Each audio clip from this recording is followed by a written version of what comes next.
प्रभु के पवित्र और जीवित नाम में सबको जय मसीह की।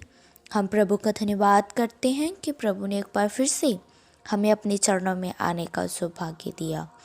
आइए आज के वचन मनन के लिए हम प्रभु के वचन में से एक वचन पढ़ेंगे।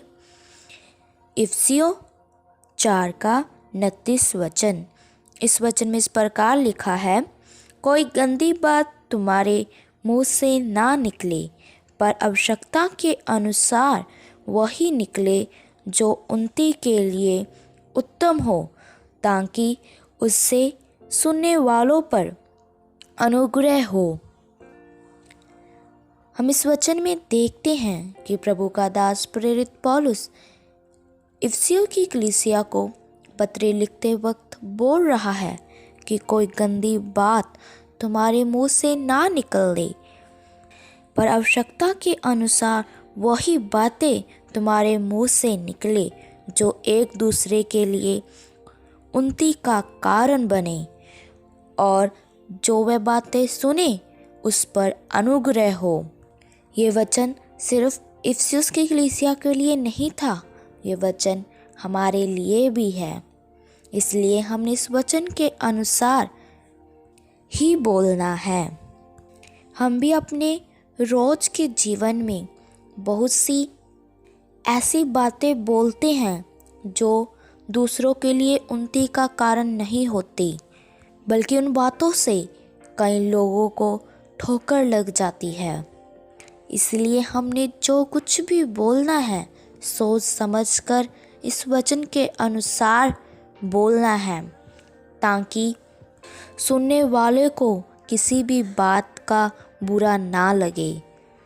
क्योंकि गंदा बोलना आत्मिक जीवन के लिए रुकावट है। जब हम कोई गंदी बात अपने मुंह से निकालते हैं तो हमारा आत्मिक जीवन कमज़ोर हो जाता है।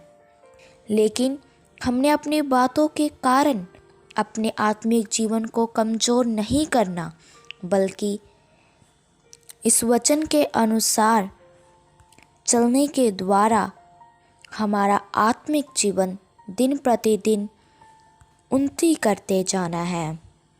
हमने वह बातें ही बोलनी है जिससे सुनने वाले पर अनुग्रह हो सके और दूसरे की भी आत्मिक उन्नति हो सके। जब हम आत्मिक बातें दूसरे लोगों को सुनाएंगे तो वह भी हमारी बातें सुनकर आत्मिक जीवन में आगे बढ़ने के लिए तैयार होगा। क्योंकि हमारा बोलना, हमारा सुनना परमेश्वर जानता है।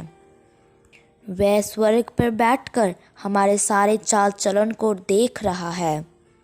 हमारे मुंह से निकला हुआ एक एक शब्द दूसरे लोगों के लिए आशीष का कारण बनना है।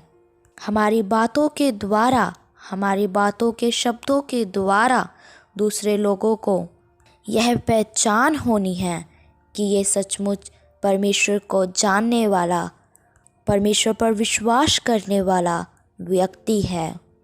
हमने अपने जीवन को प्रतिदिन जांचना है कि कहीं हमारे मुंह से कोई ऐसी बात तो नहीं निकली जिससे दूसरे लोगों को ठोकर लगी या प्रभु को उस बात से दुख हुआ हो।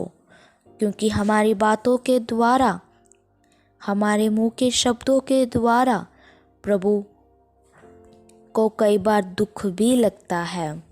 इसीलिए हमने सिर्फ वही बातें बोलनी है जो दूसरे लोगों के लिए उन्नति के लिए उत्तम हो। हमने सिर्फ आवश्यकता के अनुसार ही बोलना है। अगर हम इस वचन पर ध्यान लगाकर इस वचन के अनुसार इस संसार में चलेंगे तो हमारे चाल चलन में कोई भी ऐसी गलती नहीं होगी जिससे हमारा प्रभु हमसे नाराज हो सके। अगर हम इस वचन के अनुसार चलेंगे तो हमारा प्रभु हमारे जीवन से प्रसन्न ही होगा। सो प्रभु इन वचनों के द्वारा आप सबको आशीष दे। आइए अपनी आंखों को बंद करें, सिरों को झुकाएं हम प्रार्थना करते हैं।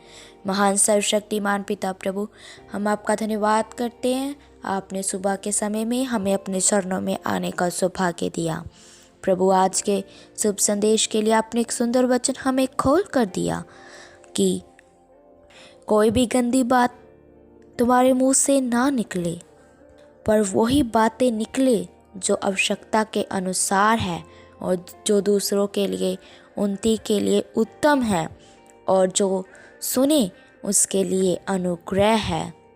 इसीलिए मेरे प्रभु, हमें आवश्यकता के अनुसार बोलने के लिए कृपा दो प्रभु।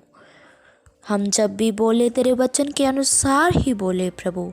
हमारा बोलना आपको पसंद आए मेरे पिता। आज का वचन एक के लिए आशीष का कारण बन जाए। जितने भी तेरे जन इस पवित्र वचन को सुने, उनके हृदय में वचन कार्य करने पाए। प्रभु, अब हम सबकी प्रार्थनाओं को सुन लो, क्योंकि आप हमारी प्रार्थना को उत्तर देने वाले यहोवा परमेश्वर है। हम प्रभु यीशु मसीह के नाम से मांगते हैं, आमीन। सबको जय मसीह की। मारानाथा।